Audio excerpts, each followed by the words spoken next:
Okay, so welcome. We are so glad that you've joined us today. We are the Creative COVID Classrooms. We're going to keep that theme. Dr. Perry and I are going to do several webinars this year, and this is our first one in the series, Literacy Learning in a New Hybrid Environment. We're going to be doing one in February with the Arkansas Literacy Association that is on comprehension in this new environment. So I am Dr. Amy Thompson, and I am the program director for the Masters in Reading and Dyslexia Endorsement Programs at UCA. I taught in the classroom in Little Rock School District, yay, for 14 years before I came to higher ed. And yeah, so my interests are dyslexia and assessment and intervention and methodology. So always finding new methods and strategies to be as multimodal as we can. Miss Sheri Hight is not with us right now, and that is because her husband's having a little bit of surgery, and there was supposed to be a prayer room. There was supposed to be a prayer room that had Wi-Fi signal. I promise that makes sense. But it is not giving her signal. So we're going to take care of presenting her part today. And then I will let Dr. Perry introduce herself. So I'm Susan Perry. I am a former Ring Recovery teacher leader, and I'm also trained as a alphabet phonics dyslexia therapist. Absolutely love my training. I thought both trainings were absolutely wonderful, and I use both all the time. I have done a lot of work with special ed. I taught resource. I was the 504 coordinator for one of my buildings. I've worked in Arkadelphia and Russellville. And let's see. And I teach undergraduate and graduate courses in literacy. And this is going to be my second year at UCA. I've come from UALR, and I used to work with the Arkansas Department of Ed as a K-12 literacy specialist. And so I've got lots of research interests, too many, that's my problem. Big one is ADHD and dyslexia, the whole idea of comorbidities when it comes to dyslexia. And I'll just leave it at that. If you want to know more, you can email me. Amy and I are a tag team.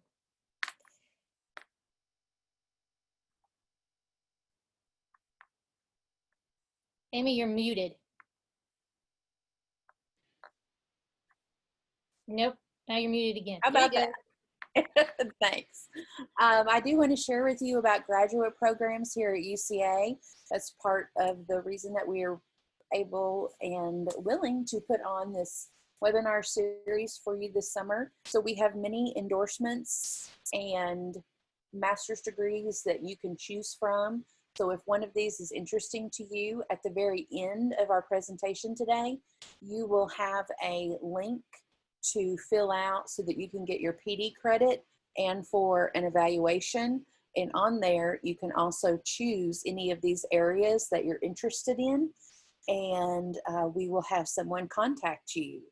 Of course, we are representing the reading and dyslexia endorsement, so we hope to bring you to that side if you're not already there. Okay, so if you will, full screen is not my friend today. I wanted to show you that we do have a Padlet.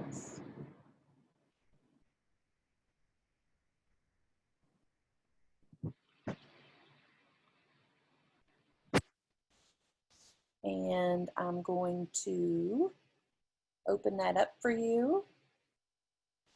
And if you're coming in late, don't worry about it. We just started. So this is our Padlet here, where anytime during the presentation, if you want to go to this link and I will paste it in the chat box for you, but you can go to this link and you can post any notes.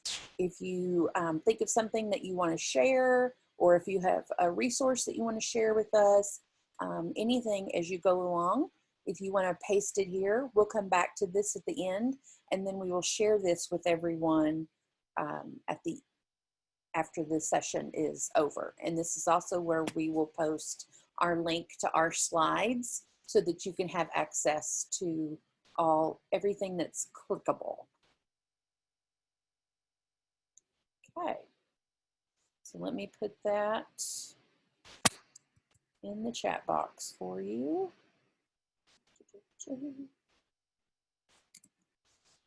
I muted myself. I'm going to be adding to the presentation, because you'll be getting a copy of the PowerPoint. I'm going to be adding things to it. I didn't get a chance to add some links to different apps that you can use with your kiddos. So I'll have to do that today. I do see a couple of questions here about if we'll get a recording later or if the slideshow will be available. Like I just said, I'm going to put a link to the slideshow on this Padlet, and then we'll send that out to everyone. And then this is being recorded, and so it will be available. It'll be posted on the UCA website as soon as that gets done. So, okay. Get this out of the way. So where I wanted to start with is, you know, in case you didn't remember, we are in a time of a pandemic. And because of that pandemic, we've been online since March. That has been a really long time. And that's a lot of what drove Dr. Perry and I to be interested in assisting teachers in this area, especially because DESE came out with, after going to online learning or at-home learning, that they didn't want any new learning to happen. It just needed to be review of skills previously taught. I've been doing some research this summer, and I have the link at the end of the presentation, and it'll give you an opportunity to fill out that survey for us if you haven't already. But in that research so far, I have found that most districts continued interventions that were written under an IEP. So the IEPs seem to still be followed. But in many cases, many to most, from what I've talked to, RTI, whether it was under 504 or not. So if someone had dyslexia interventions under 504, or if they were being serviced under RTI, theirs were not necessarily done in most cases. It was, and what I keep hearing over and over, this is at no fault of the teachers at all. It's top down seems to be what was the message that was being conveyed. So that's why we knew it was so very important that we help teachers figure out how to continue working RTI and in those small groups, because if we think about our struggling readers that have had little to no instruction other than review, right, since March, and I know a lot of you can testify to when you had Zoom meetings, many of the kids did come. It was very hard to get them. And I know I talked to many people that said there were kids in their class that they never were able to get hold of. We even had some parents that said, would you stop calling? I have enough going on right now. And I get that, but that's still a really long time for a struggling reader to go without any intervention and little to no instruction. So we all know that the work is definitely cut out for our teachers this year.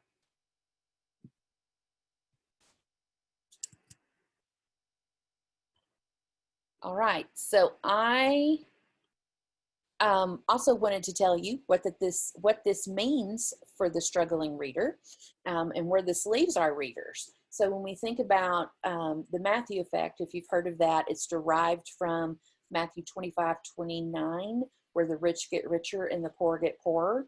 Well, researcher Keith Stanovich went on to further talk about this with readers, and that our readers that need reading the most read the least. And they are the ones that can afford to lose the instructional time the least, and that can afford to not be reading the least.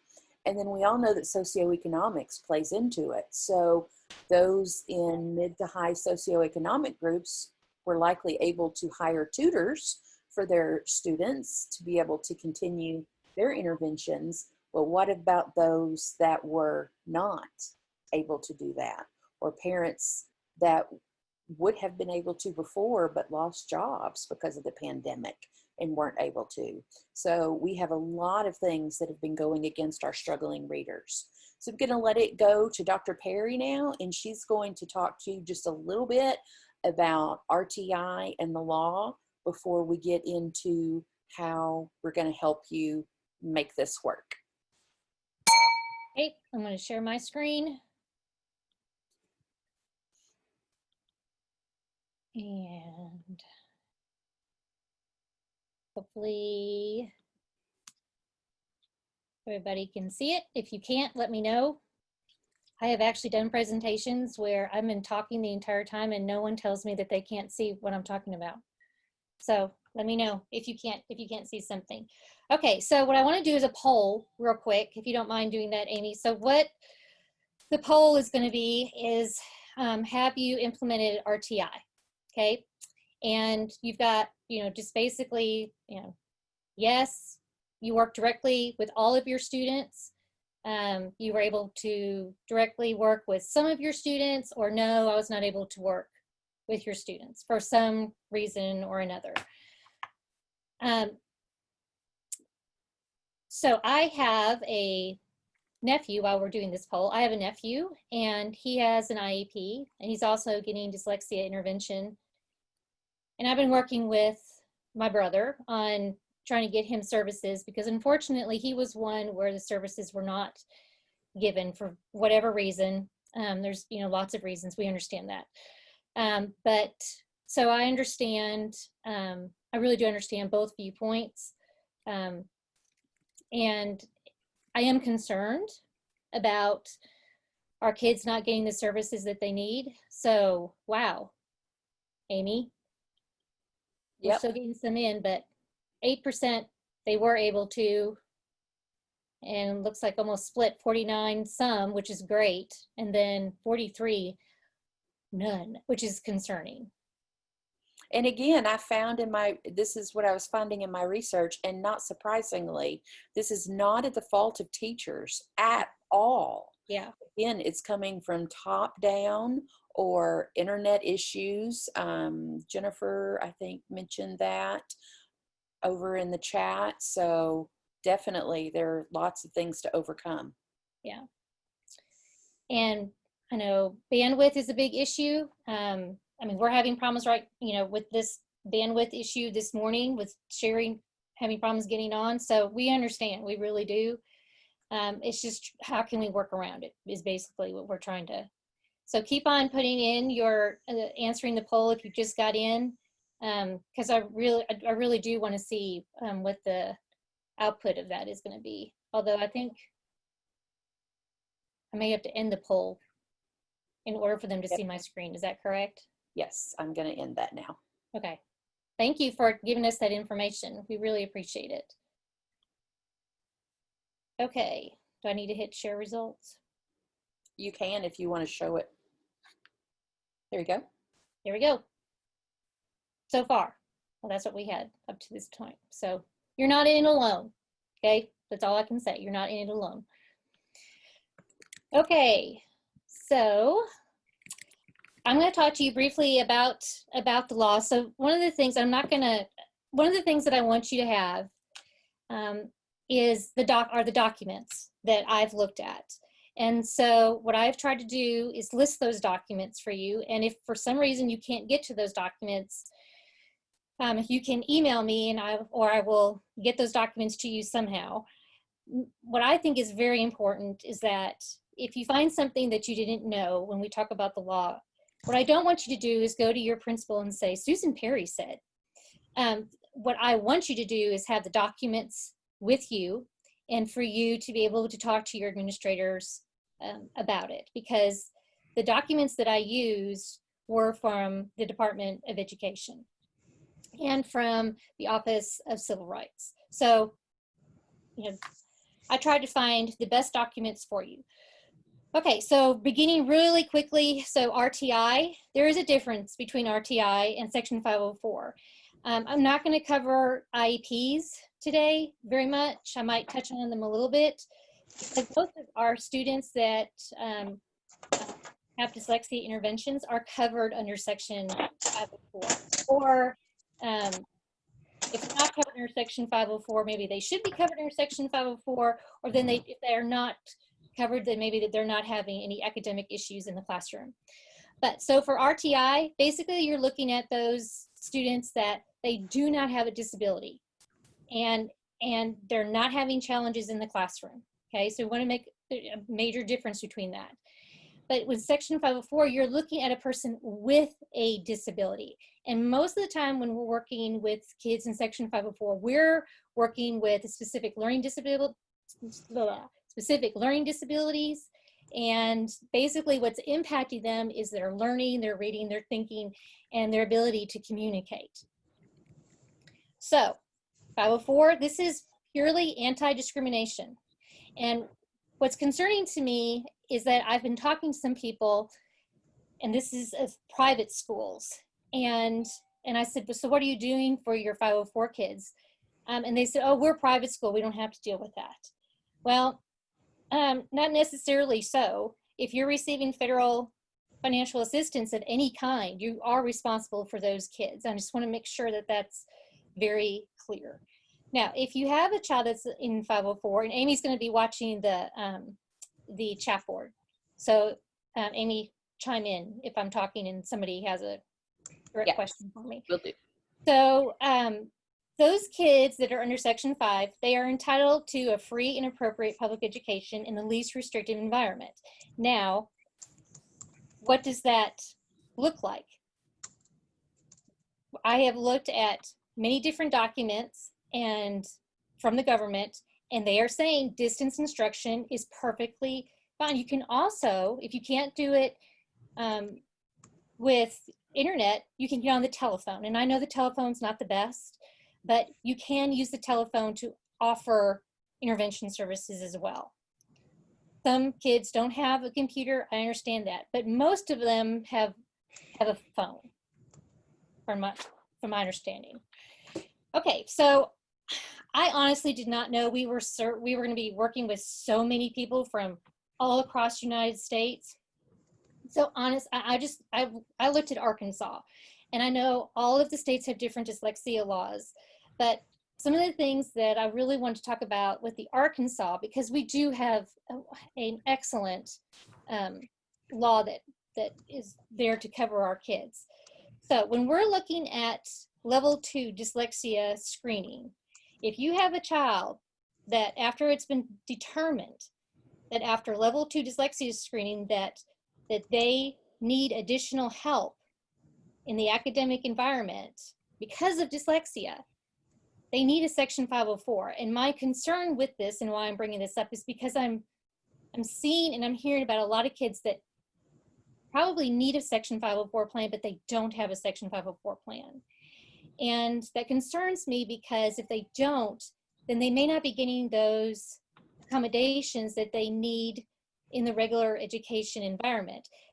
Those accommodations still need to be occurring even if it's online and they're meeting with their teachers online. Okay, so real quickly, I keep on hearing, do we offer these kids assistance? Do we not?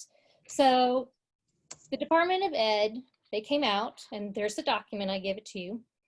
So if your school is not providing any educational services to the general students, then you are not required to give any additional assistance for those kids that have IEPs or under Section 504. But the big question is any educational services. If your district is providing any educational services, then yes, you must provide instruction with the IEP and accommodations and dyslexia intervention that you would mostly find under Section 504. Okay, so as I was looking at documents, I noticed that many of them talked about different ideas that they would want to get out there, these authors would want to get out there to those of you that are over these Section 504 plans. And so I went ahead and just documented some of the ideas. So one thing, so you know those students that they've decided they qualify for a Section 504 plan, but they've decided that they do not want the accommodations. So if you are over Section 504, you need to go back and check with those students and parents to make sure that they don't need accommodations now, because the environment has changed drastically. And so it'd be best to get a hold of those students and those parents and talk about, what do they need, any assistance now? What accommodations or supports do you need during, your instruction, however instruction that you're doing in your school? Some of those accommodations that you would normally give, like preferential seating, are not going to really be needed if you're doing everything online.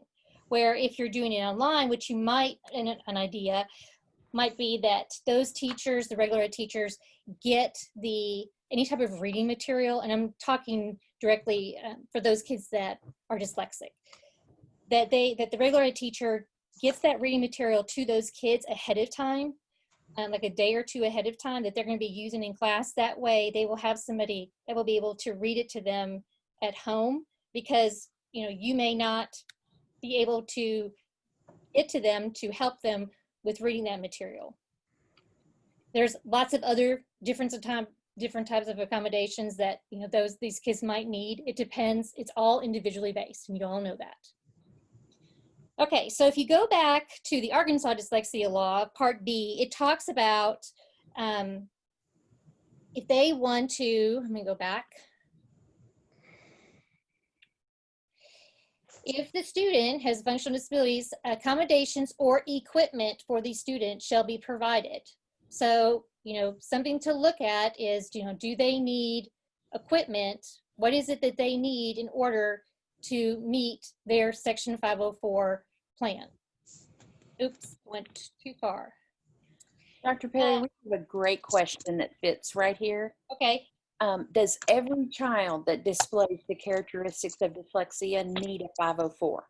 No, they don't. It's going to be determined based on their assessment results and what the team decides. So if it is significantly impacting their educational studies in the regular education classroom, then yes, I would get them on a 504. If it's not, and we have many kids that are in high school that have learned, compensatory strategies to get through. They didn't even know they have dyslexia. Then all of a sudden they're tested and they find out they have dyslexia, but they're okay. They'll tell you, I'm okay. I can get this. Then, they don't need a Section 504. They decide they don't want one. It all depends on what the assessment results, a variety of assessment results say, and what the team decides. Okay. So if a particular service, I kind of went over this, is not feasible, you need to meet with those, with your team, and you need to talk to the parents about, does this child need this service, or do we need to change the services? Now, one of the things I found that we need to talk about is this idea of compensatory services. because this is pretty important. So this is what the U.S. Department of Ed, this is what they say that compensatory services are. Remedy the loss of skills regression as a result of extended school closures and disruption to in-person instruction. So those of you that are, I worry about those districts that are sending home packets of work for the kids to do, because, so number one, if the kid didn't need help, they wouldn't have a Section 504 plan. So they show that they need help from a person that is trained in dyslexia services. So I'm concerned about that, because many of these kids, if they just get the packets and they're not, and no one's, you know, talking to them on the phone or trying to meet with them online to make sure that their accommodations are met, my concern is that they are not getting what their 504 plan is pretty much stating that they should be getting, and that's dyslexia services. And some of it is therapy, dyslexia therapy. And that's, I'm very concerned if they're not getting their dyslexia therapy. And on the Section 504, it says that they should be getting dyslexia therapy, because paperwork just being sent home is not going to cut it. And parents are not trained in dyslexia therapy. You know, you have to go through additional classwork to get trained in it. So I'm a little concerned about that. But the other thing that concerns me is now we have to start really looking at what happens if a kid gets COVID and they're out for more than 10 days. Because just like the IEP under Section 504, if they're out for more than 10 days, that's considered a change of placement. And you're going to need to meet as a 504 team and with the parents and decide what needs to occur to make sure that their services are being met. I don't think a lot of people have thought about that, about what happens if the kid is actually, if they get sick. We know that the children don't get sick nearly as quickly or as bad as we do, the older population, but you know they're going to get sick. Some of the kids have died from COVID, so it's something to consider. Okay, so who needs compensatory services? I always get ahead of myself. So you're talking about a loss of skills or a regression of skills because they're not being served. And that could be a lot of kids right now. And I think we're going to start seeing more parents ask for compensatory services once the word is out that the school districts have to provide this. If it's shown that we have a loss of skills.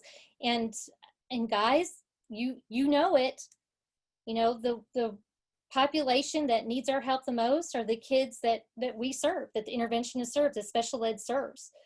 They need us to be with them either online or through the telephone. Somehow they need our services. Okay, so one of the things that they recommend, and a lot of people recommend, and I really like this idea because I was looking at some of the web pages that for law students and for different lawyers to look at. And one thing they recommend is that you have a contingency plan. And they recommend this not only for those kids that have IEPs, but they also recommend it for those kids that have Section 504s.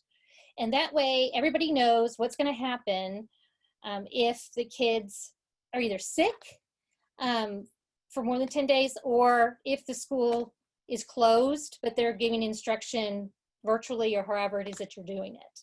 So it's a good idea. I'm not saying you have to do it, but it would be a really good idea. That way everybody's on board and parents know what is going on.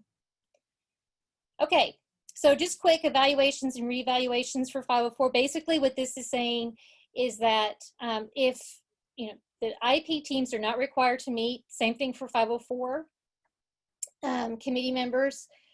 And basically, if there has to be assessments being done or observations, that it can be delayed until the school opens. And part of that is, I mean, if you have to do an observation for an SLD placement, that's going to be really hard to do if the school district is only sending home packets of work.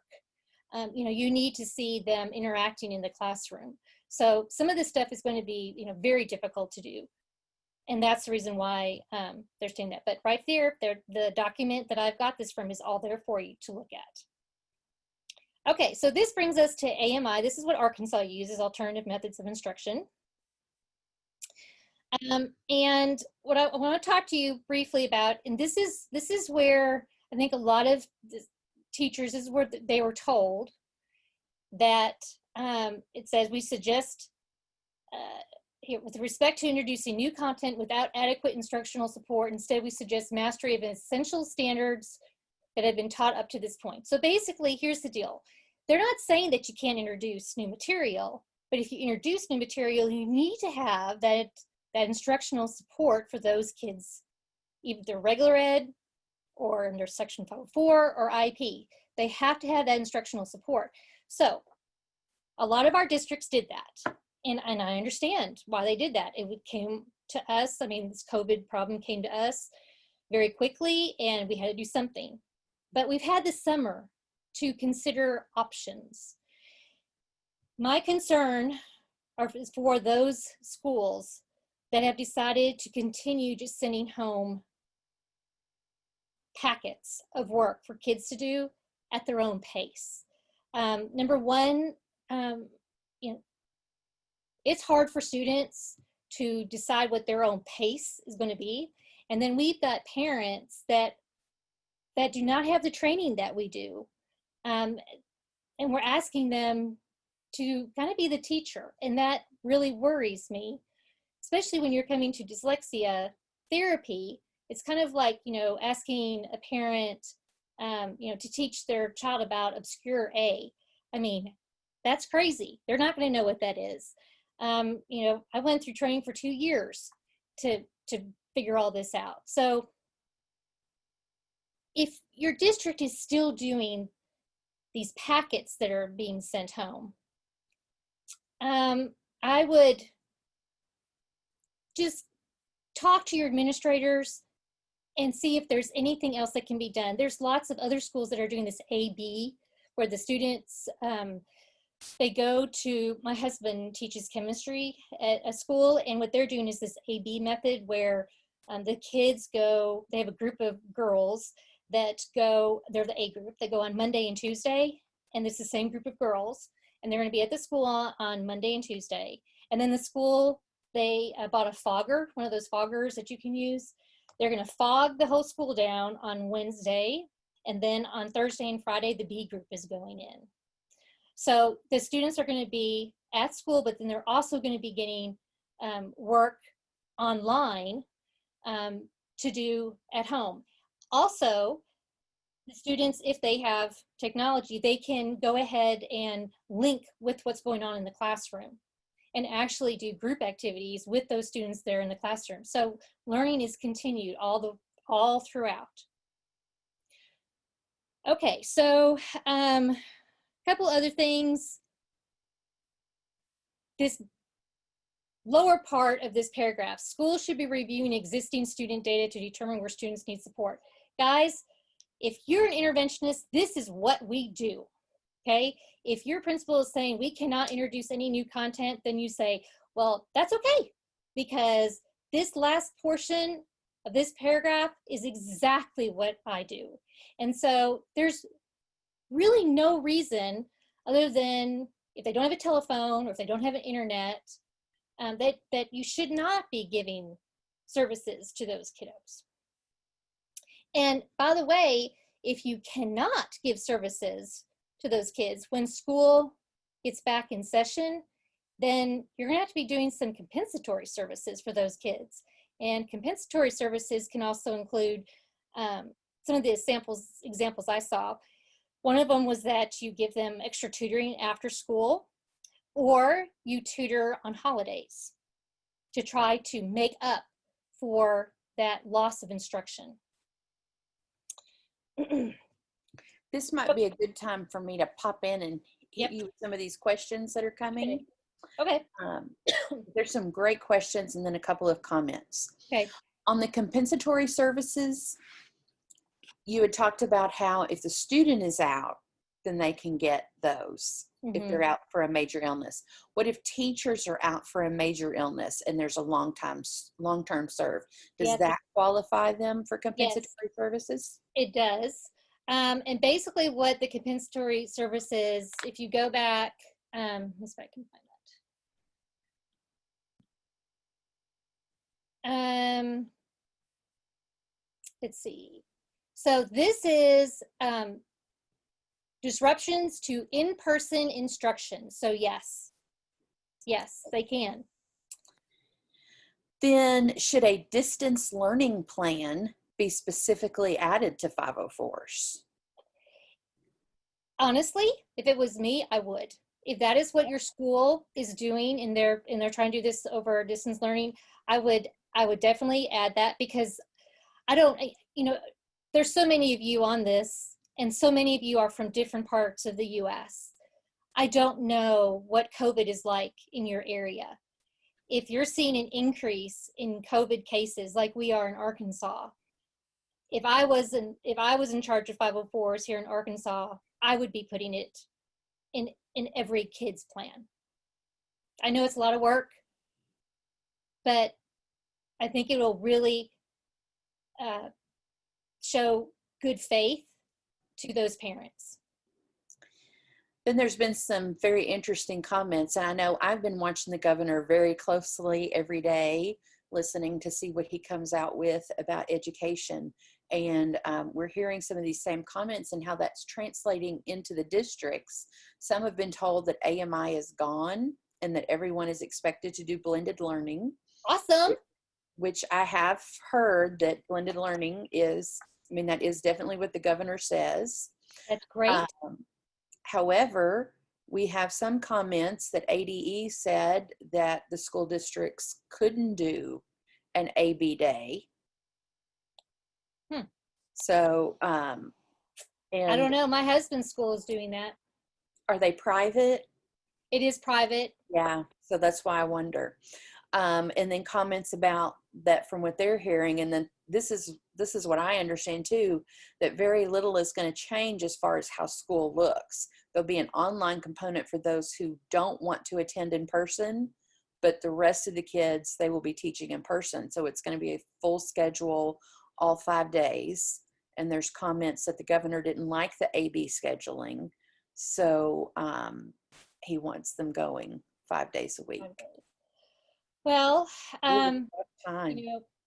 I don't know. I'm sure, I know my husband's school, I think one of the reasons why they're doing the AB day is because of the rise in the COVID. And they're trying to keep that, at bay. My children's school, they are going back full swing, but there is an option as well if they need to stay home that they can access the instruction through the internet. I think I've also known of districts that are allowing the parents to decide.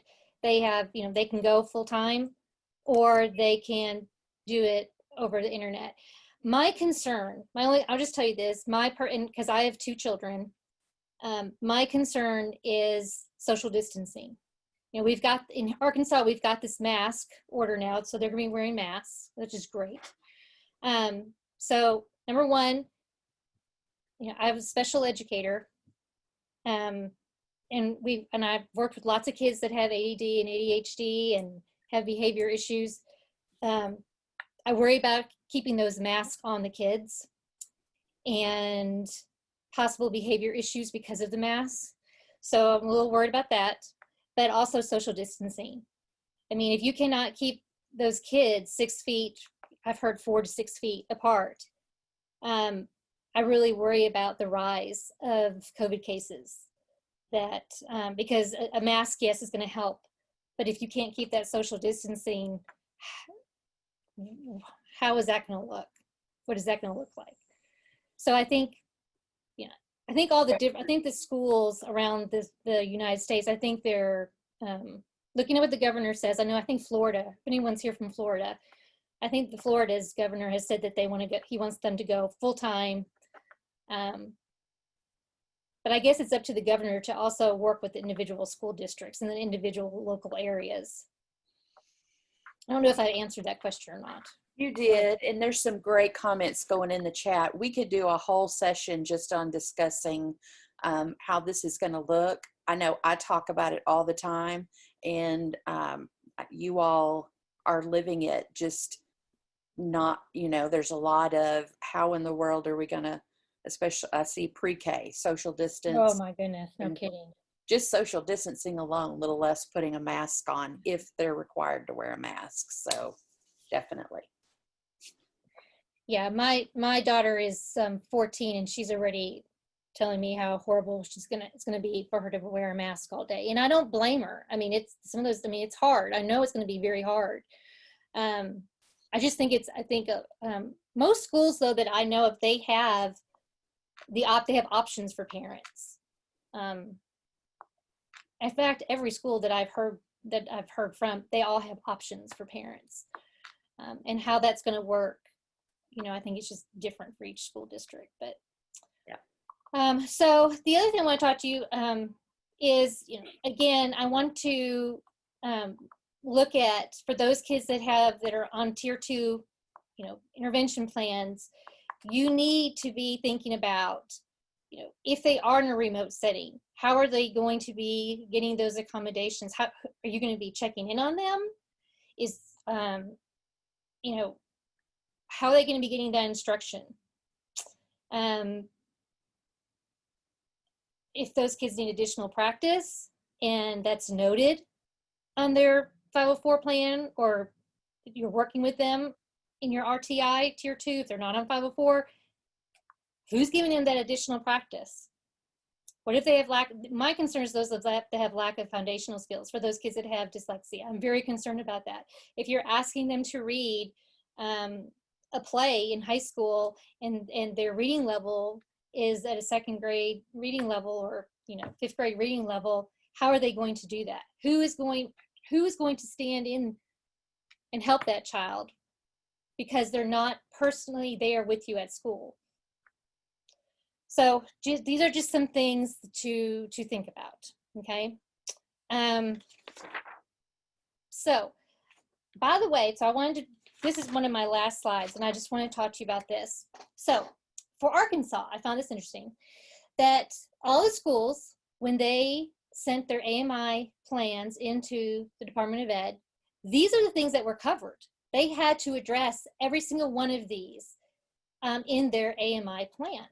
So I guess, what I would recommend that you do is you talk to your principal and ask to see the district's AMI plan. We're looking at, they had to address how are accommodations, how will they be provided on AMI days? How are related services going to be provided? Because you still have to provide those related services. And remember, if you cannot, then you need to have a meeting and change that 504 plan, and then write in there that compensatory services are going to be beginning once you can see that child in person, or however you're going to meet those compensatory services. So I will leave it at that. And I will then, I need to move it over so Amy can do the next slide. Yes, please. My little thing that shows everybody's face is really in a bad spot, and so mine's like that too. Crazy. Sorry. That's okay. This is just a reminder that what we're doing today is we're just dipping your toe in a little bit. We go into this and more, working with 504 plans and IEPs, how to best assist our resource students and our special ed and our dyslexic students, our students that are in RTI, and a piece that we have added, at least, and I'm sure it's in the other programs too, but I can speak for our reading and dyslexia program, that's become a big piece of our program this summer, is that we talk about and figure out together and learn how to transition our lessons to blended learning, moving them online when necessary, how to assess when we have to do that online, and so that school can carry on. So just a little reminder there. What we're going to go into now, if you'll hit that next slide, thank you, is I'm an elementary teacher at heart, so I had to come up with, I keep saying it's a cheesy saying, I know, but it's okay, I like it. Hybrid literacy grouping stomps out reading difficulties. And so we're going to talk about the ability to stomps, I know that's not correct grammar, but I needed the S, out reading difficulties. And stomps is we need structure, we need time and technology, we need ongoing assessment, we need materials, we need a plan, and we need strategies. And so Dr. Perry is going to talk to you about structure, and then I'll be back and pick up on time. Okie doke. So those of you that are members of IDA, International Dyslexia Association, you get a magazine, and it's called, oh, sorry, it's not with the IDA, it's the Reading League Journal. If you are a member of the Reading League, you get a journal, which if you're not, it's a great, wonderful group to be a member of. Anyway, you get a journal every so often, and the one that I'm using today is from the May and June journal. So if you have that, you can look through it while I'm talking about this. So we are still working with this idea of the simple view of reading, but I want to talk to you just briefly about this structure that that has been proposed. But before I do that, I want to talk to you. So Hoover and Tunmer, they wrote an article in this journal, and it's called The Simple View of Reading, a Useful Way to Think About Reading and Learning to Read.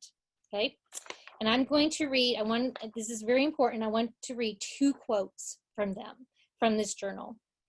The first one, this is from, these are the theorists that created the simple view of reading. They say, the simple view of reading does not claim that reading is simple. Both word recognition and language comprehension are highly complex cognitive capacities, and because of that, reading is indeed complex. The simple view merely separates the complexity into 2 component parts, providing a big picture view of reading. And then let me state one more.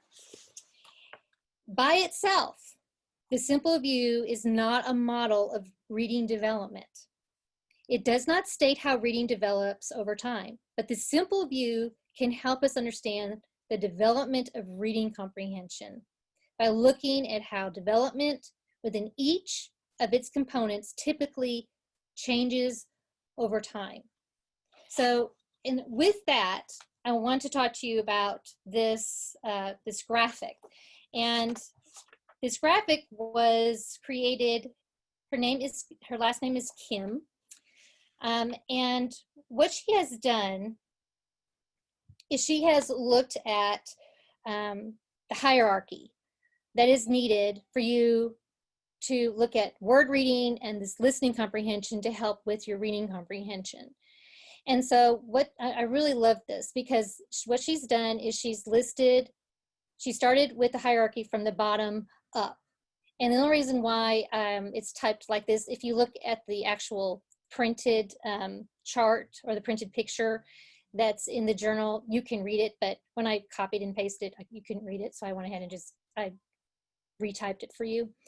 So basically what she's looking at here is, so just take the example of working memory. So working memory is going to be necessary for vocabulary, okay?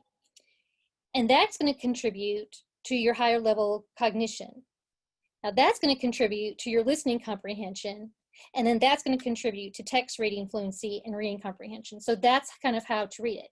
Now the reason why I really like this is because it's also going to help us determine what to look at for this right here, where are our kids? Those kids that, you know, maybe under Section 504, or they're getting dyslexia therapy.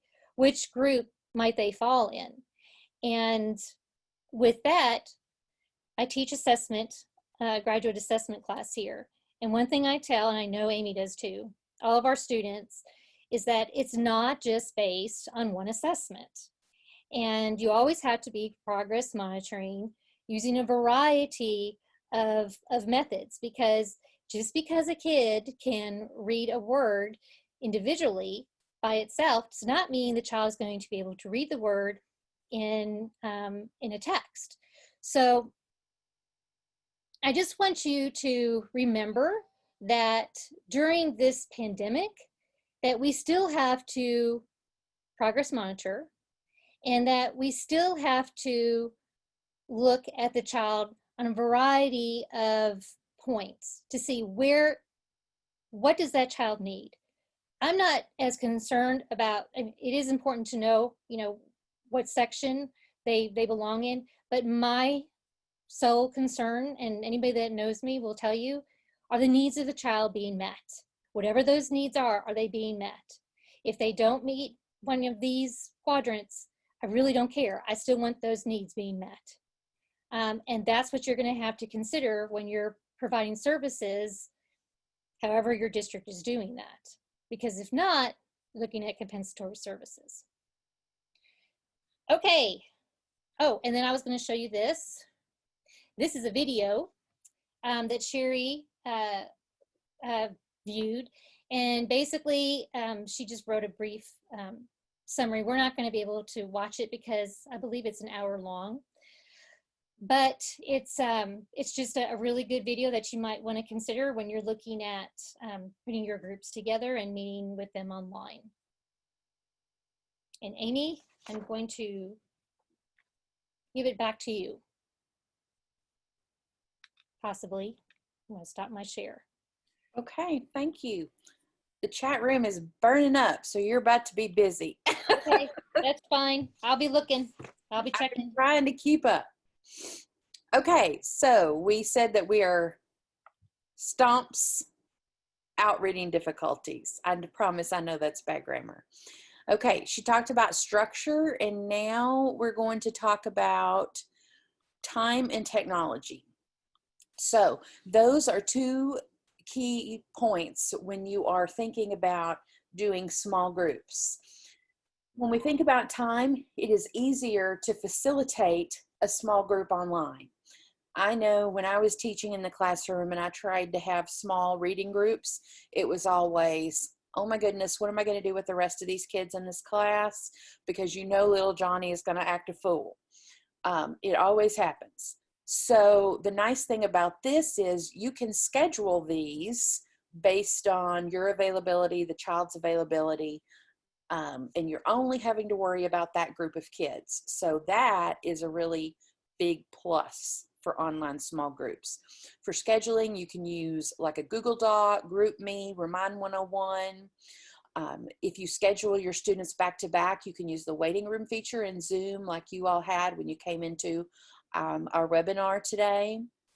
And then using timers. So this picture that I have for you is of a timer that I love. It's called the Time Timer, and an OT told me about it when I was teaching. I used the one that didn't have numbers. It's a great visual timer because if it doesn't have the numbers, you just see the red, and it's less stressful for kids if you're showing it to them because they're not constantly focusing on these numbers like, oh my goodness, it's getting closer.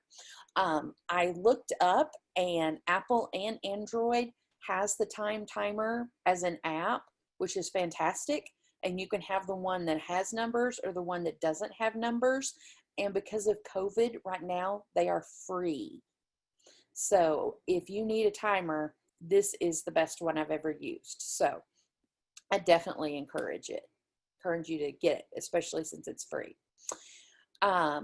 You also need timers because when we think about our components of the lesson plan, so for example, I have a picture over here for you of an intervention plan. They're typically about 45 minutes, so you need to plan out each step of the plan, each area that you are addressing, so that you can be sure that you don't spend all of your time working on a drill deck because you got stuck there today.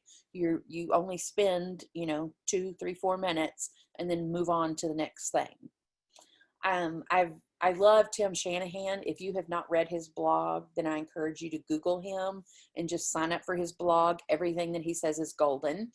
And I love what he says about small groups, and that we should use them in our classroom as needed and for reteaching, so that we shouldn't plan our whole day around, this is the time that I'm teaching whole group, this is the time that I'm teaching small group, oh, and this time I'm working one-on-one. It really depends on what I'm teaching that day. If what I'm teaching, I can accomplish whole group, then I'm going to teach whole group. If I'm working on phonemic awareness and I really need them to pay attention to my mouth and be close, or as close as we can be during COVID, then I might need them to be in small groups or one-on-one. And that we need to remember that our groups don't always have to be a long time. It could be 10 or 15 minutes if you're working on just a quick skill or a quick remediation or some extra practice. And that these groups should be flexible. Your groups, I know this is not the popular opinion, but it is what science tells us, that our groups should not be based on their reading level. They should be based on what they need. So on the phonemic awareness continuum, where are they? Whoever's having trouble with first sound isolation, that's my group today. And then when they master it, maybe some people have to stay there, but others are ready to move on to the middle sound, okay?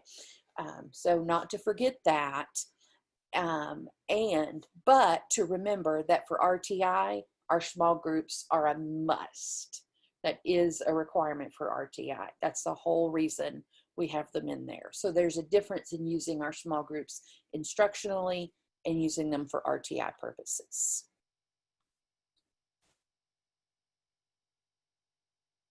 Sometimes it wants to go and sometimes it doesn't. I think I just clicked through a bunch of stuff. Hang on.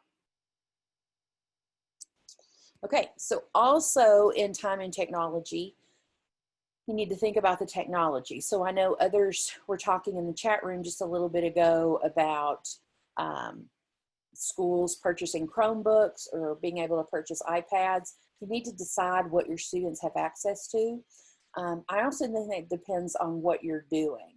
So while I love iPads and think they definitely have a place in learning, I think if we're having students doing a lot of writing, I don't know how you could do a lot of extensive writing on an iPad unless you added a keyboard to it. So think about that.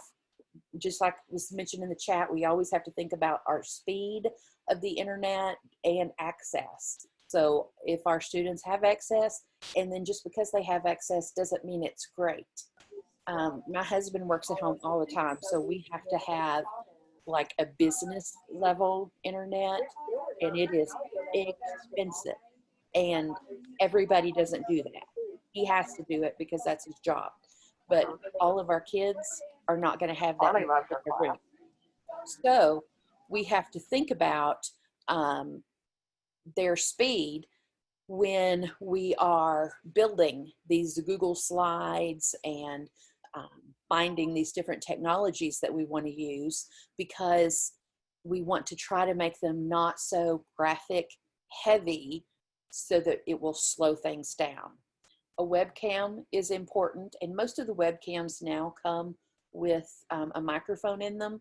But if you are working on phonemic awareness, I can tell you from experience, a headset is a must.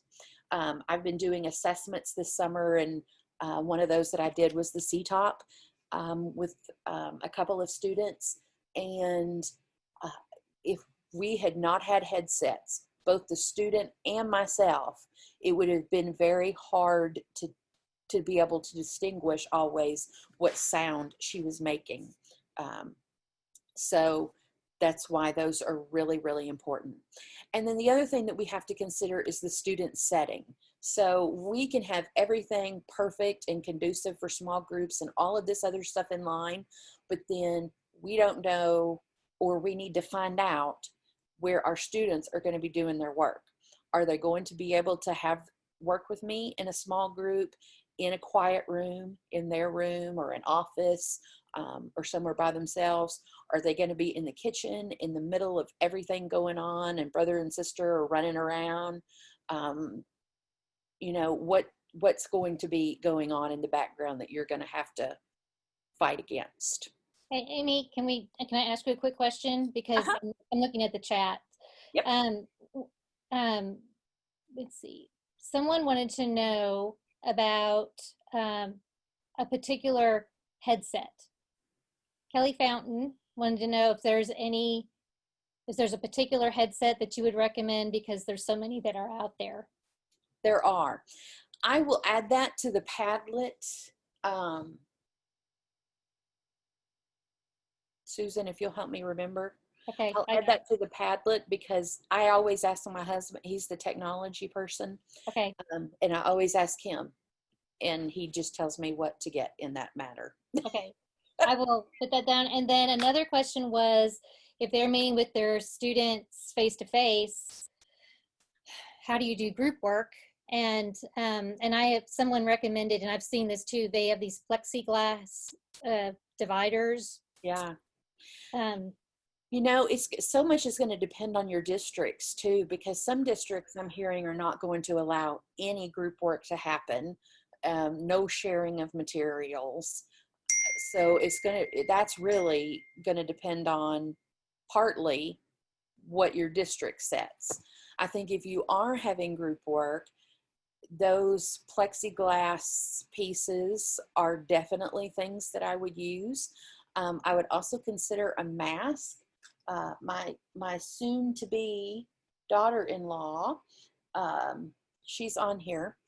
She bought, I saw a really cute mask, but that was plastic, clear plastic through here. And then wherever she bought them from, they gave her directions on how to keep them defogged. And so I'm curious how those are going to work. I think that's a really great thing. She also just told me that they are getting those plastic dividers for their kidney shaped tables. So I think the plexiglass, and then I think if you could look into the masks that have the clear piece, I think that's going to be the best bet. and one other person, I just want to say this, recommended, this was a great idea. You'll love this, Amy. Had a, I'm trying to figure out, because there's so many Zoom, chats coming through. Here it is. What they did is they did a pre-Zoom with their parents to Yeah, talk about the norms. I love that. That is an awesome idea. Absolutely. Great. Absolutely. That Yeah. is wonderful. Okay. Okay, so we have structure, we have time and technology. Our O is ongoing assessment. So real quickly, we have a whole class that's about assessment that Dr. Perry and I have both taught, and can tell you that I promise we can't do it in about 40 minutes. So we are really hitting the high points here. But there are 4 types of assessment: screening, progress monitoring, diagnostic, and outcomes. Outcomes assessment, we're just not going to have this year. That's our ACT Aspire, and we know our kids didn't take it last year, so we are not going to have that data. Diagnostic assessment, this is what we teach you in our reading and dyslexia program. These are the assessments that psych examiners, speech language pathologists, and dyslexia specialists can give. That is the thing, and Vicki King will talk about this often. That is the thing about getting your dyslexia endorsement at a university, is because you are taught those assessments and how to administer and how to interpret that, and that's what a lot of districts need. So we teach you level 1 and level 2 battery of assessments. And then screening should be going on in your school. It's a law for K2 Kind of the trio that is the most common is using Dibbles or Acadience with the Arkansas RAN and a spelling assessment, such as the DSA, Developmental Spelling Assessment. So we're testing rapid naming, and we have decoding and encoding. Progress monitoring is what you are going to be able to focus on doing, and that is definitely what you should be doing when you are working with your students in RTI, to know if it's working. So progress monitoring should be every 2 to 3 weeks. And one myth that I debunk often is that if you're working with them on phonemic awareness, a progress monitoring is not a whole new phonemic awareness assessment. If I am working on just rhyming, then I am just going to progress monitor you on rhyming. Okay, so just on the piece that you're teaching. It should be short. You can easily assess a child whether they know something in 5 to 10 questions, and then use that information. That progress monitoring information should be used to help inform your grouping, to guide your instruction, and to figure out if there needs to be movement between the tiers. So if what you're doing isn't working, have you tried something different? If you've tried something different, is it time to move to tier 3? Okay, and then thinking about what assessments you can do online. And we're kind of running short on time, so I'm going to not do the breakout right now. And if we have time, we'll come back through and do it, because I would like to hear your thoughts on what you all are doing in assessment. But I'm going to go through and give you some ideas. And then if we have time, we'll come back and hit this. So one thing you can do is type in the chat box, and Dr. Perry can fill me in. What kind of assessments are you currently using when you're working with your students in phonemic awareness to progress monitor? Dibbles, DSA. We only use work sampling for our pre-K. Phonics First for interventions, and they have assessments built in. The past,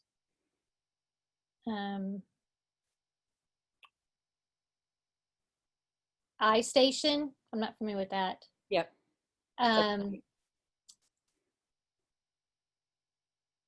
Decoding surveys. Many of them are saying that they are using a program, and in that program they have their own progress monitoring. Mm-hmm. Yeah. And that happens in many cases if you have a program.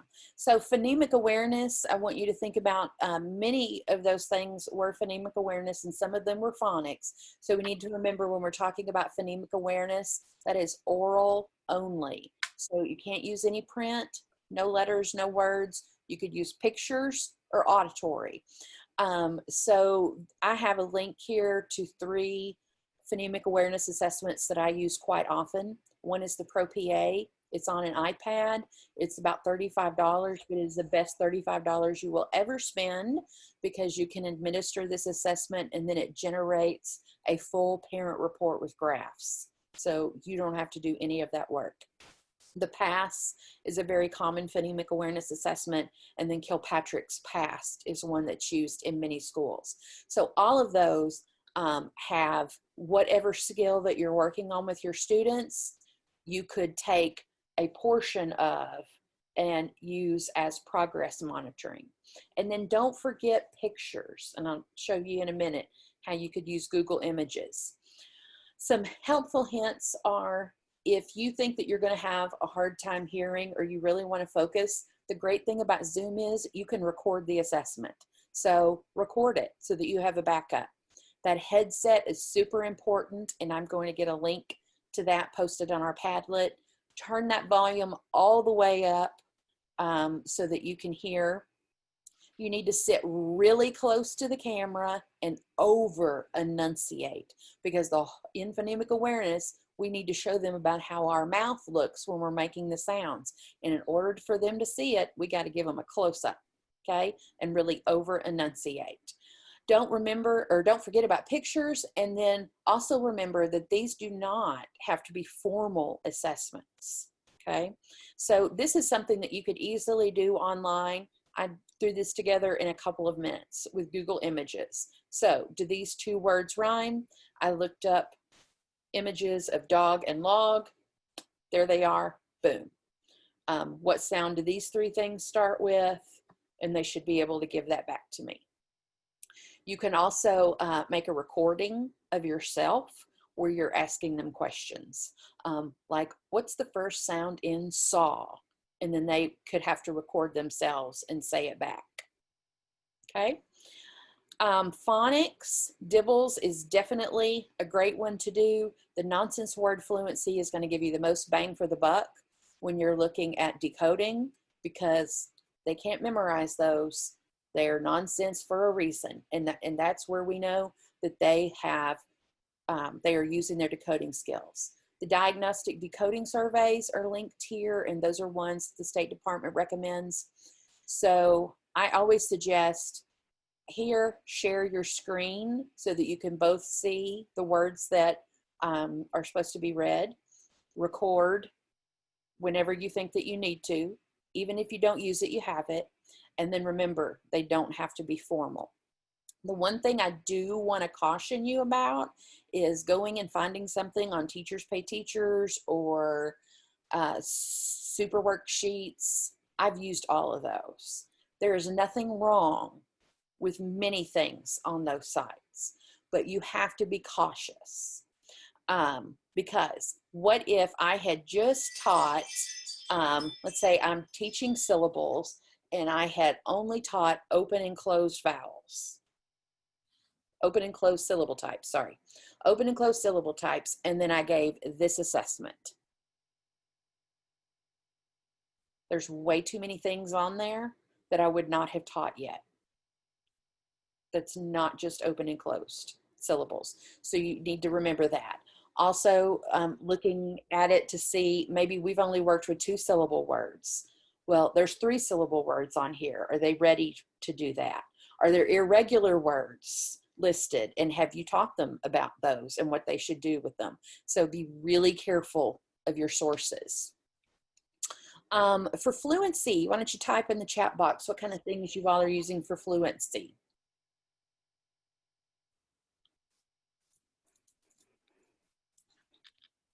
Dibbles. Lots of dibbles. Yep. So that's the one that is probably the most common. Or you can just have informal fluency phrases, decodable readers. So we always need to remember when we're doing fluency, and this is something that we really emphasize in our program, is that we're not just measuring accuracy and speed, but there are other things to consider, like prosody. So that's where rubrics are super helpful. And I've just pasted one here for you so that you can see, and there are other rubrics that we introduce you to in our program that can be used to assess fluency, because we need to know, are they reading by phrases?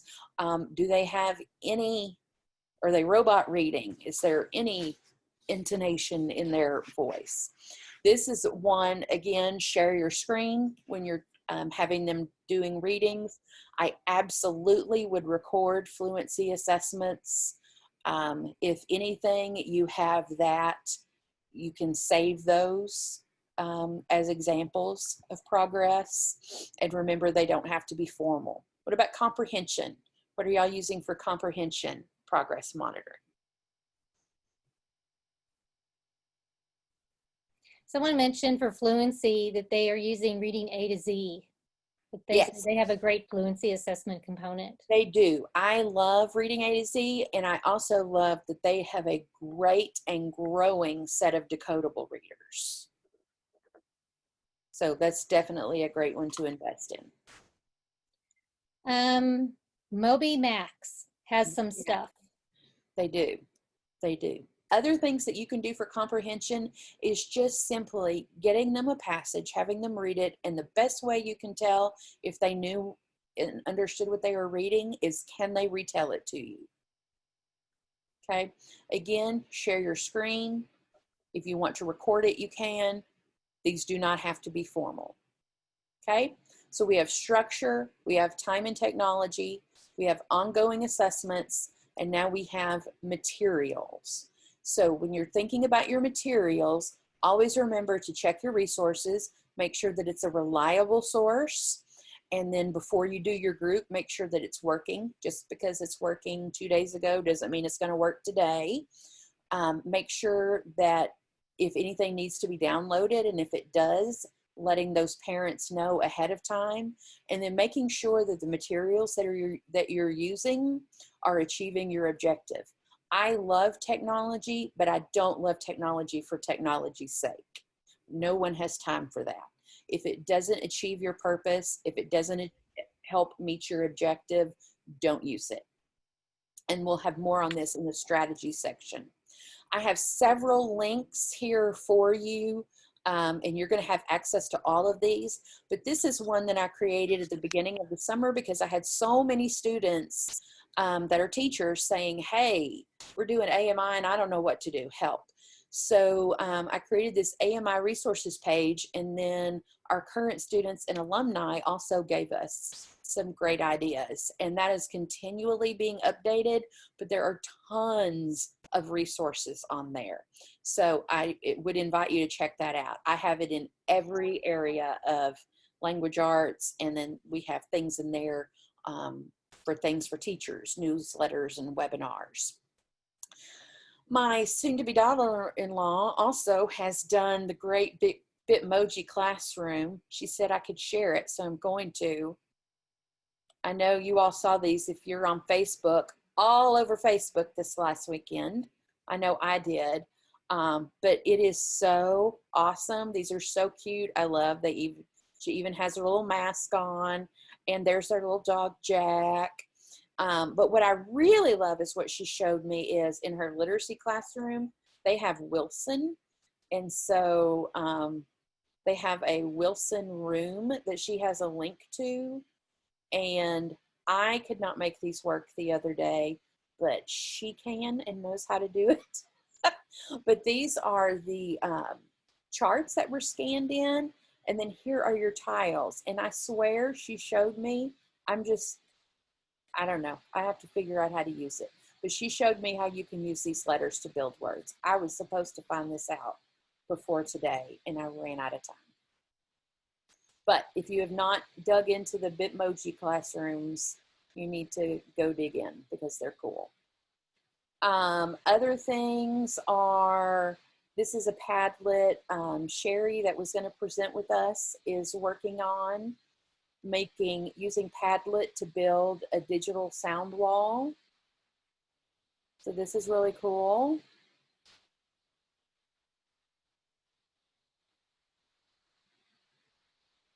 I love it.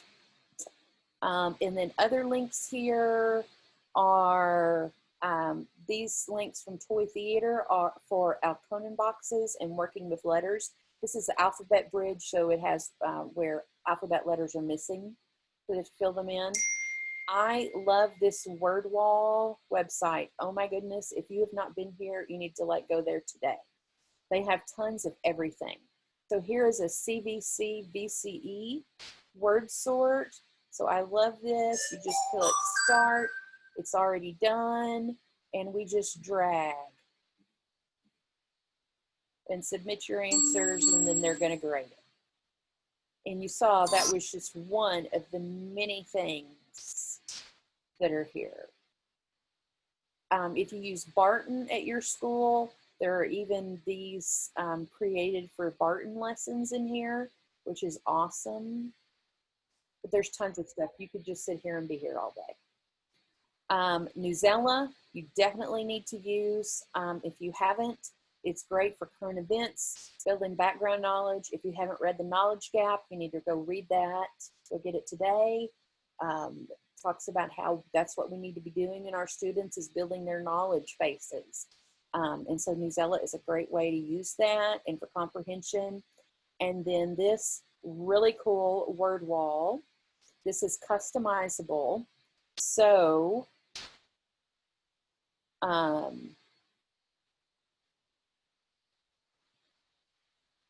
this is a Barton one.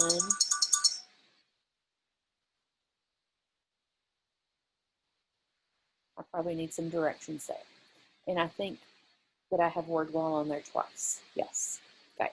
That's why. Okay, so structure, time and technology, ongoing assessment, materials. Now we need to talk about plans. So just giving a thumbs up, whether you turn your camera on and give us a thumbs up or you do the thumbs up that you can do on Zoom up there. How many of you have already used an online format for whole class or small group instruction?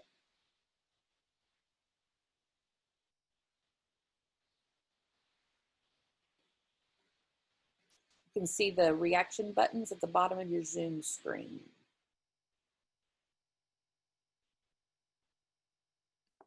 I have to remember to unmute myself. Definitely, we started, I have some. Okay. I do have a question for you. Okay. Can the word wall be downloaded for offline use? That's a great question.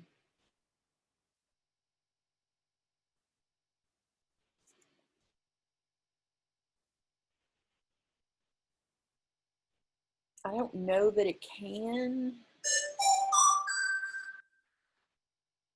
No, you can embed it, you can share it. Yeah, because these are interactives, you can't, but there's printables over here. So you could do this kind of thing from WordWall. So they're still having to tell if it's CVC or VCE. So I think that's how you would have to do it. It wouldn't be exactly the same, but would be similar. Okay, and how many of you are comfortable using the format that you're going to be using? And if you don't know the format you did use? I do know, I have a friend that works in the Little Rock School District. I don't know how many people that are on here that do work in the Little Rock School District. I know they've been offering a lot of PD. Yeah, they're starting Schoolology. Yeah. I'm getting comfortable, very comfortable. They're using Zoom. A lot of them are using Zoom.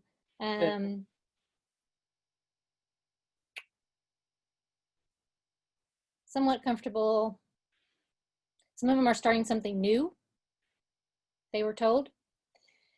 So I guess they haven't had PD on it yet. Schoolology, Google Classroom, Canvas will be new for us. I'm not familiar with Canvas. A couple people have said Canvas. Seesaw and Google Classroom. Yes, good. So I've seen a lot of new ones too. I have a question. Somebody asked if my soon-to-be daughter-in-law does PD for the Bitmoji classroom, and she said if that's something that you all want or need, she would love to do it. So just email me and I'll forward you on to her if you're interested in the Bitmoji. And if you'll put my email address for me, Susan, in the chat box. Okay. And they've also said they've used Nearpod and Pear Deck. Awesome. So I've heard some good platforms that are being used. So when you think about the plan, you have to decide, or usually we don't get a chance to decide, it's just told to us, which platform you're going to use.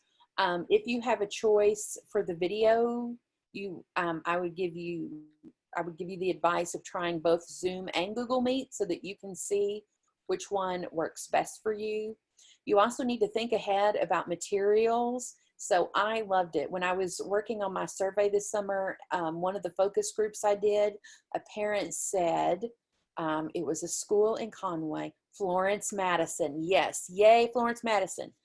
Their teachers were bagging up materials that they would need for the coming week or two for the lessons that they wanted them to do, and they delivered them to the kids' houses. I thought that was so cool. So we have to be sure that, you know, our students have what they need. So be sure that you either get the packets together or let the parents know what they need. Can you plan ahead of time? That's always nice. whiteboards. There's even digital whiteboards you can use if you need to do photocopies. And then looking at lesson plan templates. Do you need to have times on there or not? One plan that I have seen looks like this, and it's just real short. This is working through phonological awareness and phonics. It looks like it's Wilson, and there's some lively letters in there too. So you could use this kind of plan. Amy, real quick, I'm sorry to interrupt you. Oh, you're good. I have tried to put your email in, and it's not allowing me to put a chat in for everyone. The only one I'm able to talk to is Kristen. So we'll have to see. We'll get you that. We'll get you the emails. Yes, we will do that. I have also seen plans that are great in that you have a short plan like this that you either let the parents see ahead of time, so it has a list on there of things that they need to gather before the student gets ready to do their lesson. And there's you can even make like a visual lesson plan for your student, and they can check off as they go. There's a link in here in just a minute we're going to show you that has some virtual stickers. So you could even work through that checklist for them. So that's another way to keep them on task. And the last S is probably what you really want to know, and that is strategies. So when we think about strategies, you need to think about how do you accomplish a goal for the lesson to be all or part online, and then how do you keep the students engaged? So if I am managing behavior in a virtual environment, this is a YouTube video about setting expectations. And then this is a link here that has digital stickers for checklists. So here's the video, and there are click here to visit our virtual sticker collection. And it looks like it's gonna. Can I put out there also that if you're using something different, if you'll share that in the chat, so everybody knows, what you're using, that would be great. Or even on that Padlet. Yeah. For phonemic awareness, you can do things like scavenger hunts, I Spies. You can make a phonemic awareness game board with Google Slides or Jamboard. So here's a link to a game. Those digital Elkonin boxes, visual supports with pictures. You can have students use objects from home to manipulate. Just kind of the sky is the limit there. This is one that Sheri just created, I think, in Google Slides. So the last time I tried to do it, I messed it up. But so it's where you can slide the tiles up for like a digital Elkonin box. So this is an example of like an I Spy game. So I Spy something that begins with S, and then the student would pick something. So somebody, what's something you see that begins with S? So a word of caution real quick, just make sure that when you put those pictures on there that the kids know what those pictures are. Yes, definitely. Because I did this and I stuck a raccoon on there. The child that I was talking about had no clue what a raccoon was. Definitely. So we could say stop sign. Okay, so you could just keep on doing that. Visual drills and blending cards. This is easily done with your cards that you have, so that come with your program, like Foundations or Phonics First. You can just hold those cards up and do the drills. You can have your I'm losing my word, the blending board, and move those around right in front of them and have them do it. So that's just using your materials hands-on in front of the camera. And then this is a video on how you can use Google Slides for some Orton Gillingham materials and visual drills. So for auditorial drills or simultaneous oral spelling, which is listen to the word, repeat the word in segment, name the letters, name and write, read and check, it's a whole process. And then dictation, you could do that. There's a link for digital letter tiles. There's an auditory drill using a whiteboard. This is a picture of where Sheri used this in intervention, the SOS. So that's just a piece of paper that she held up to the camera. And then dictation, these are words, and her student typed them into the boxes. When you think about fluency, you can do scooping, the neurological impress method. You just want to be sure that you share your screen or that the students have their own copy in Google Docs so that they can read it, you can read it. And then here is a link here on how scooping and neurological impress can be used together. And if you want your students to have a hard copy and the parents aren't able to get one, then that's something that you could prepare ahead of time and have it be printed and sent to them. Another thing that I love for fluency, if you haven't used these, just run right now. Flipgrid is a great tool. So you could have your students read a passage and record it on Flipgrid, and then you're able to have it and see it, and then you can go back and even decide to score it to see how they're doing. Use it as a progress monitor. Seesaw has the same thing, except Seesaw also has a place where students can draw. They can take a picture of things to add it. So it's like this whole digital portfolio. That's really cool. For vocabulary, we still need to work on building that vocabulary so we can put up any kind of graphic organizer and write on it or type on it. We're going to help use this to deepen their understanding.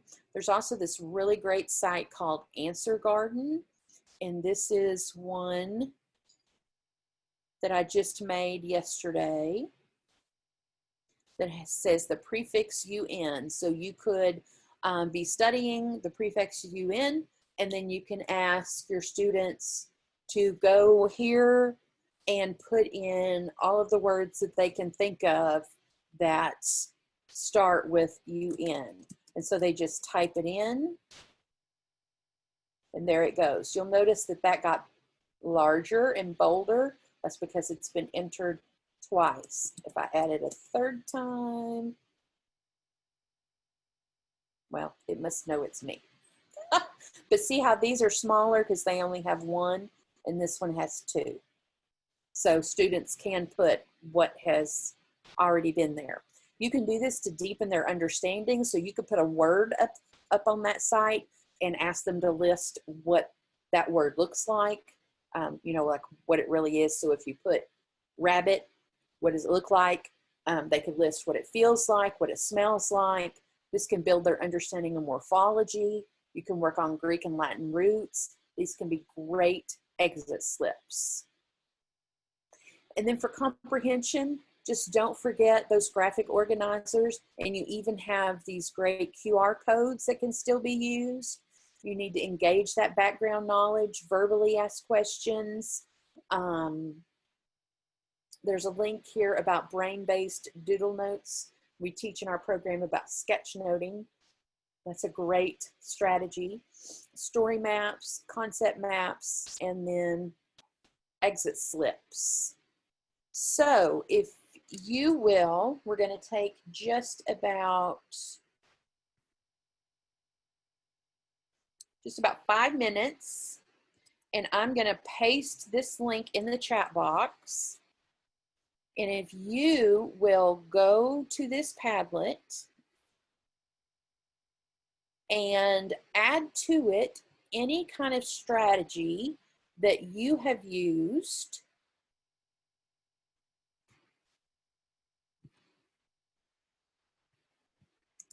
There we go. Any strategy that you have used or any material that you have used online, that would be something that you could share with us. So there's the link to the Padlet. And then I'm gonna open it up over here and let's see what we have. Screencastify is awesome. Oh, look, YouTube on how to prevent fogging. The masks with the removable clear window. These are awesome.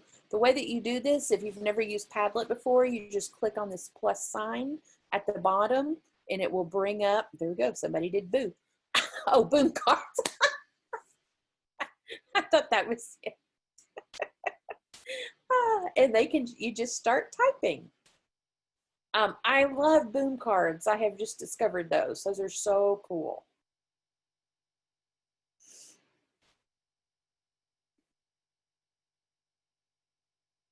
There we go.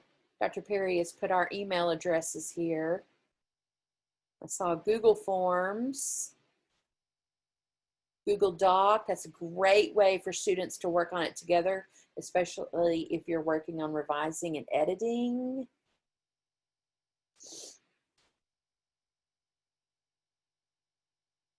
Book Creator for Kids, that's awesome.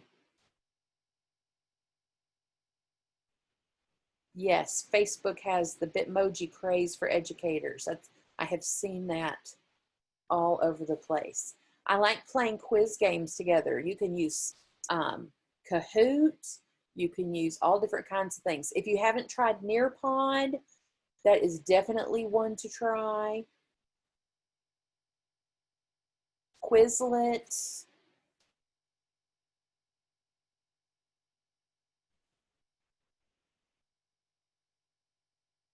Toondoo, yes. I forget about Toondoo. Quizzes, that's another good one. Yeah, Kahoot is getting a lot of votes here. If you have not used Kahoot, you really should try it. It is one of my favorites too.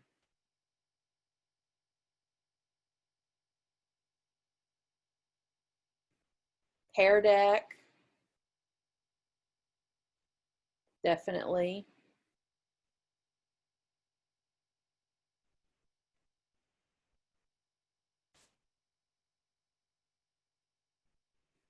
Flipgrid, yes, yes, yes.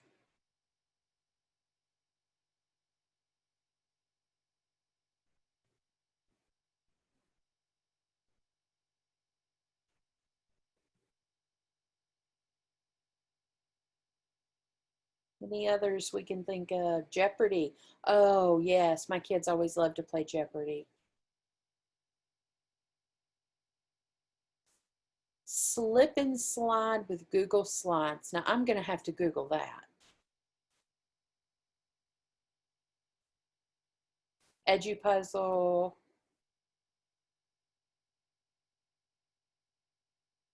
I really need to know what the slip and slide is. It just sounds fun. Okay, so if you think of other things, feel free to add them. Feel free to add links as you go through this. But I want you to think in your mind like Dr. Perry stomps out regression and literacy. She is going to do that through continuing those small groups, especially with RTI. So STOMPS was our, let's see if I can remember, structure, time and technology, ongoing assessment, materials, plan, and strategies. If you remember those things, then you will be all set to be able to run your groups online and help your kids continue to grow. So what questions can we answer for you here at the end? I've been monitoring the chat. It's Okay. very busy, busy, busy, busy. They're talking a lot to each other, which is great. I love that. Well, I am going to put in the chat, this is a research survey. This is the one that I was telling you about that I was doing to see teachers' perceptions of what all was going on during the craziness when this started. And if you continued running the groups, if you continued running your small groups, or if, you know, how you did those things. I'm going to get you PD credit in just a second. Oh, hang on. Slip and Slide allows you to add slides to a Google slide over time. I'm thinking about using it for bell ringers or exits this year. Okay, that looks cool. I'm going to definitely check that out. Okay, this is the research study. I would love it if you had about 10 minutes that you could take, even if you can just save that link and go back to it later today. If you have about 10 minutes to take that survey, I would really appreciate it.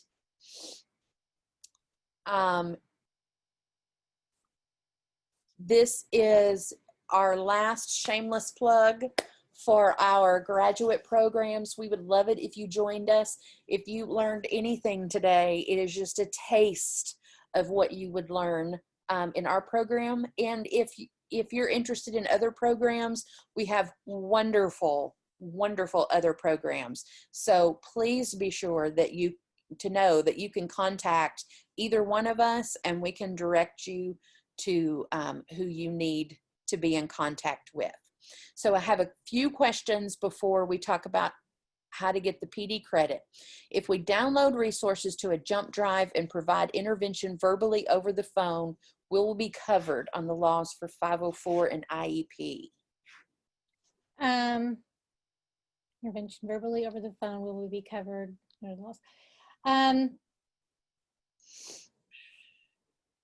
Using, you know, everything that I've read and I've given you, it says you can use the telephone because you are still giving instruction. So I would double check with your special ed supervisor and your Section 504 coordinator. But from the documents that I gave you, yes, you should be covered. But I would definitely talk to the parents about this so they understand, you know, get that in the IEP and the Section 504, your plan, so they know how you're going to be doing it. Because if they don't have internet, that's the only way you can do it, right? I mean, I don't know of another way that you can do it if they don't have internet. Someone also asked about, could you address confidentiality concerns related to providing services in a group via video? That's a very good question. So, you know, Zoom had this issue with confidentiality. I guess they had somebody come in, they came into a meeting and, you know, messed around with the meeting. So they put a link, a code that you can give your students, that when they enter the Zoom, they have to enter that code. So I'm pretty sure that you'd be pretty confidential if you use that process. And I think I answered all of the law questions. If you have more, please feel free to email me. You have my email, or email Amy and she'll get in contact with me. We work together very well, so we'll just be in communication with one another. So, and I'm getting several questions about our dyslexia endorsement, so I'll just let you know. It is a 15-hour program, 100% online, so that's 5 classes, 100% online. We're the only institution in the state of Arkansas that's accredited by the International Dyslexia Association, and one of very few in the United States. And that is also part of our Reading Masters. So if you're interested in the full reading specialist also, that's 5 more classes. No. Yes, 5 more classes for a total of 10 classes, 30 hours, completely online. There is a praxis assessment for the dyslexia endorsement. You have to complete the 15 hours of coursework, but you also have to have this test. It's one that the State Department chose, and at the time they chose it, there wasn't anything for dyslexia, so it's the PLT. It has nothing to do with dyslexia. So you could take it today. Just because you take it today doesn't mean that you have your dyslexia endorsement. You still have to take those classes. In order to get your reading specialist endorsement, there's also a reading specialist praxis. So if you did the full master's with us, you would be eligible to add 2 endorsements to your license. And that's a unique aspect of our program. Okay, Emily says the link takes you to PD credit, but nothing about an evaluation. That is just not good. Let me check. Webinar PD sign in.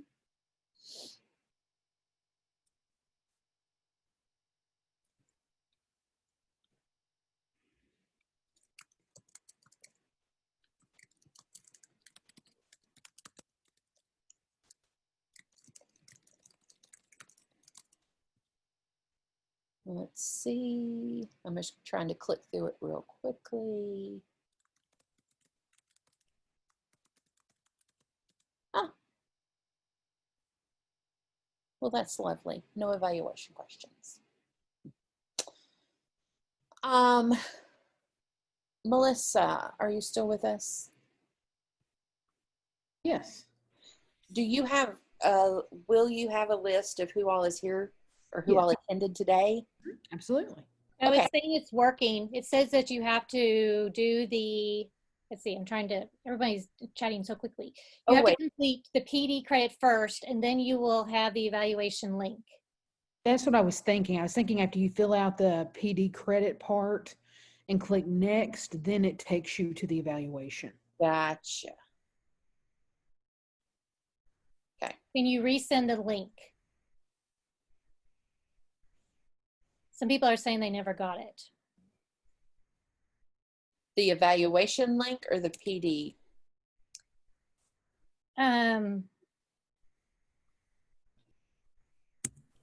Looks like, yeah, PD.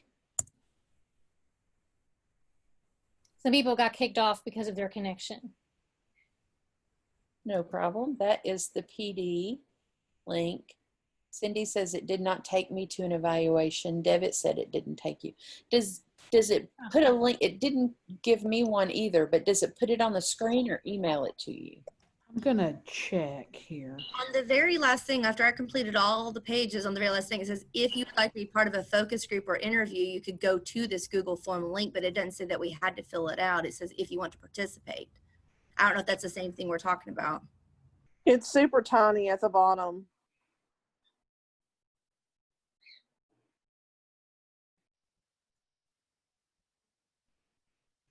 Okay, let me try it one more time. So I'm going to take just real quickly a minute to just remind all of you that have kids that are on Section 504, please talk to your teachers and remind them of the accommodations that they still must follow for those kiddos. Okay? Because I know everyone's got a lot on their mind right now, and they just need a reminder. And if they cannot do those accommodations, then they need to talk with you, and you need to get your group and decide what's going to happen. Here we go. Link to the eval. I got it on the last page when I filled out to submit the PD form and then it popped up. Yes.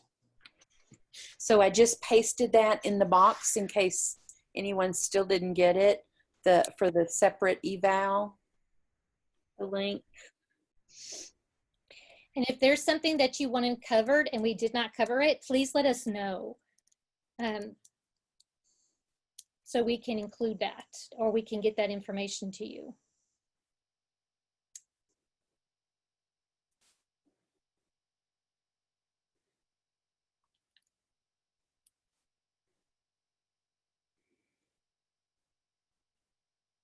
I love that so many people were interested in the evaluation. I hope that is a good sign.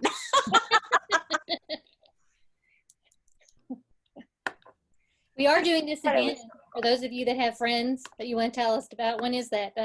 Amy, will you remind me? I don't have my calendar with me. Next Wednesday at 1. Oh, thank you, Fran. It is a good sign. I love it. I'm seeing so many thank yous. Thank y'all. We enjoyed it so much. Thank you guys. Thank you for been great for participating. Yeah, no kidding. We appreciate that and all the ideas you've given everybody, because you just got to communicate with all your friends. And Absolutely.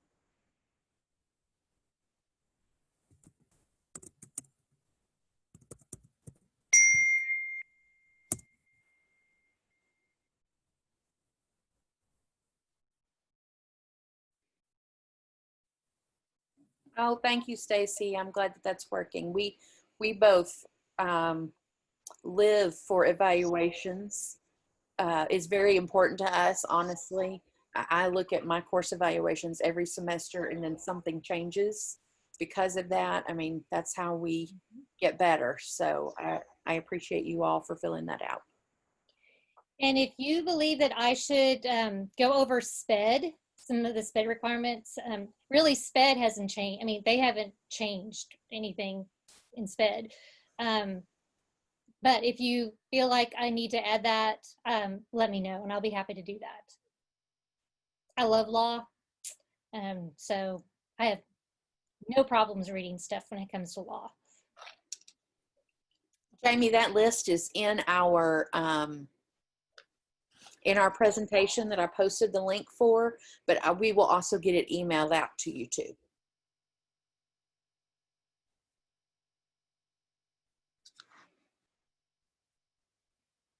You guys are super sweet.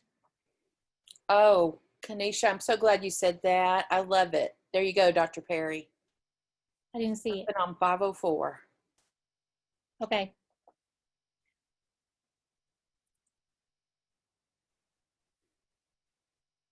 Oh, I can't find the information for the next session. Melissa, can you paste the link for us in the chat box? Oh, there we go. Thank you, Devin. That link right there is where you sign up. Thank you all. I was just getting ready to paste that. Thank you. Someone said, Kathy said there's a special education one coming on the 30th at 12 o'clock. Yes, that is Miss Kane and Miss Doran. Oh, that's right. Yep. Susan Perry, were you at Oakland back in 1997? I was. Alternative ed teacher. Woo-woo! Karina Ortiz. I can't keep y'all are chatting so quick. I'm just like, and also I think I need new glasses because I have to That she was with you. let me see. Where do you see that chat? Oh, there it is. Karina Yeah! Ortiz. She was your assistant. She Oh! was. Woo-hoo! How are ya? She's awesome. Yes, they do, Jennifer. Those were fun times.